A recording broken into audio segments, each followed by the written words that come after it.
Le vaisseau spatial Horizon glisse à travers le noir profond et silencieux.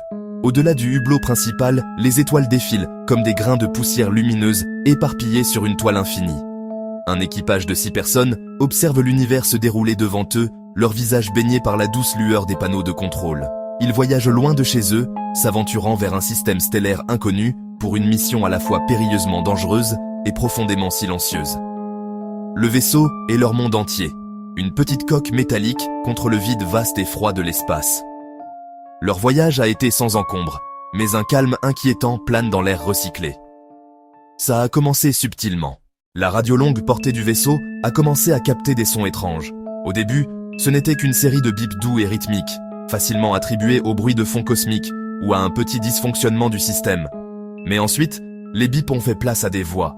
Les voix sont de faibles murmures éthérés qui semblent se matérialiser de l'air même à l'intérieur du vaisseau. Elles parlent par phrases fragmentées, répétant souvent le nom d'un membre de l'équipage d'un ton doux et urgent. Parfois, elles prédisent un petit dysfonctionnement imminent, une lumière qui vacille, une erreur de navigation mineure, avant qu'elle ne se produise. Une anxiété tacite commence à s'enrouler autour de l'équipage, alors qu'ils réalisent que les voix ne se trompent jamais. Elles parlent de choses que personne à bord ne pourrait savoir. Clara, l'astrophysicienne de la mission, écoute avec une intensité concentrée qui frise l'obsession. C'est une femme qui trouve du réconfort dans les chiffres, dans les lois inébranlables de la physique et la danse prévisible des corps célestes. Son premier instinct est de trouver une explication logique. Elle soupçonne un dysfonctionnement du système, un fil croisé ou des interférences d'un phénomène stellaire proche. Elle passe des jours à effectuer des diagnostics, vérifiant chaque circuit, recalibrant les antennes, nettoyant les récepteurs sensibles. Mais rien ne change. Les voix désincarnées persistent, une présence tenace et mystérieuse qui défie tous les principes scientifiques qu'elle chérit. Le pilote, Mark, se penche sur son épaule, les yeux fixés sur les lectures d'énergie fluctuantes sur son écran. Il ressent la même froide tentacule de peur, mais en dessous, une étincelle de profonde curiosité s'allume. Clara décide de s'attaquer au malaise croissant de l'équipage, avec la seule chose en laquelle elle a confiance, la science. Elle rassemble tout le monde dans le petit espace commun, le bourdonnement sourd du système de support de vie servant de toile de fond. Elle commence à expliquer sa théorie principale. Sa voix est ferme malgré le tremblement de ses mains. Elle parle de la relativité du temps, décomposant le concept en images simples et digestibles. Le temps n'est pas une constante, explique-t-elle, son doigt traçant une ligne invisible sur la table métallique. Ce n'est pas une rivière droite et inébranlable, c'est plus comme un tissu qui peut être étiré et déformé par des forces immenses. Elle illustre avec ses mains. Près de l'horizon des événements d'un trou noir, il peut presque s'arrêter complètement. Et pour nous, voyageant à des vitesses incroyables, notre perception du temps diverge du temps vécu ailleurs. Elle dessine une ligne droite sur un datapad, ensuite, elle ajoute une onde en boucle qui part de la ligne et revient plus loin. Un écho, dit-elle, sa voix à peine un murmure.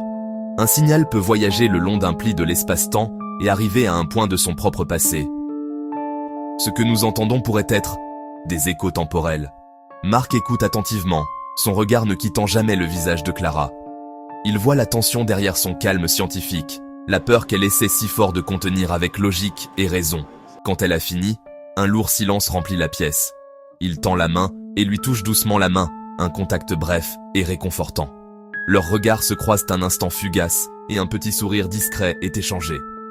Dans l'espace confiné de l'horizon, où chaque instant est programmé et chaque interaction est professionnelle, ce petit geste semble monumental. Dans l'environnement stérile et stressant de l'horizon, les moments d'intimité privée deviennent de précieux sanctuaires.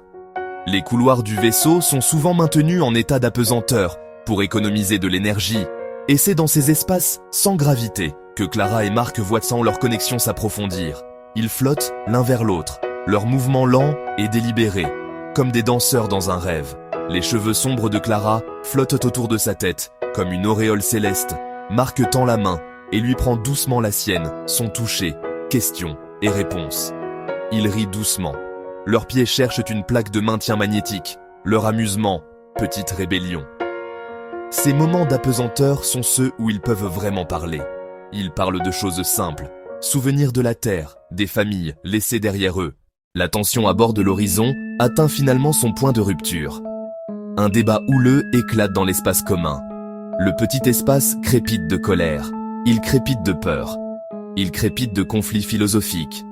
La question centrale n'est plus l'origine des voix. Si le futur nous donne les réponses, sommes-nous encore libres? Sommes-nous juste des marionnettes jouant un scénario déjà écrit pour nous? Il soutient que chaque avertissement qu'ils suivent enlève leur libre arbitre, Transformant leur voyage en un chemin déterministe. D'autres ripostent, fondés sur le pragmatisme et sur un instinct de survie primaire. La vie est plus importante que la liberté de faire une erreur fatale. Son ton est calme mais ferme. Ces voix, quelles qu'elles soient, nous maintiennent en vie. Préféreriez-vous que nous les ignorions et que nous risquions de mourir ici, juste pour prouver un point philosophique? Ils trouvent leur réponse non pas dans une voix, mais dans une image. Après des jours de recherche acharnée, un signal déformé commence à filtrer à travers le statique. Il est faible et fragmenté, indéniablement un paquet de données contenant un fichier visuel. Lentement, minutieusement, le système reconstitue l'image, ligne floue après ligne floue. Alors que la résolution s'améliore, un soupir collectif parcourt la salle de contrôle. C'est une photographie, un portrait pris à l'intérieur de la cabine de l'horizon. Sur le cadre, il y a un visage. Les traits sont instantanément reconnaissables, le jeune ingénieur de l'équipage. Mais l'homme sur la photo est ancien, cheveux d'un blanc éclatant, un visage parcouru de rides profondes. Pourtant, le vieil homme sourit, doux et serein. Ses yeux sont familiers et calmes. Mais on y sent aussi de la tristesse. Silence absolu dans la salle de contrôle, lourd des décennies qui ne se sont pas encore écoulées. Tout le monde regarde l'image, leur reflet sur l'écran sombre. C'est comme regarder un fantôme du futur. Sous l'image, une légende apparaît « Je suis toi ». Un frisson parcourt l'équipage, ils ressentent le poids immense et écrasant du temps lui-même. Si la photo vient du futur, quelqu'un vivra très longtemps, peut-être tous, mais surtout, elle offre de l'espoir. L'expression dit « Nous l'avons fait, nous avons survécu ». Clara et Marc se regardent, émotion muette. Leur amour fragile existe dans l'ombre de la révélation. Ils savent que chaque geste, l'horizon glisse silencieusement à travers le cosmos. Les voix persistent, parfois lointaines, parfois claires. Elles murmurent des conseils, forcent l'équipage à choisir, à aimer, à penser. Rien n'est certain. La photographie, mystère et promesse. Dans le calme du cockpit, deux mains liées sous la lumière des étoiles. Une voix murmure « Nous sommes ici, nous sommes toujours nous ». Vous savez, le vaisseau spatial élégant. Horizon, flottant silencieusement dans la vaste obscurité de l'espace, avec une nébuleuse lointaine brillante en arrière-plan. Vous savez, Clara regardant une forme d'onde complexe sur un écran holographique, son visage un mélange d'admiration et de peur.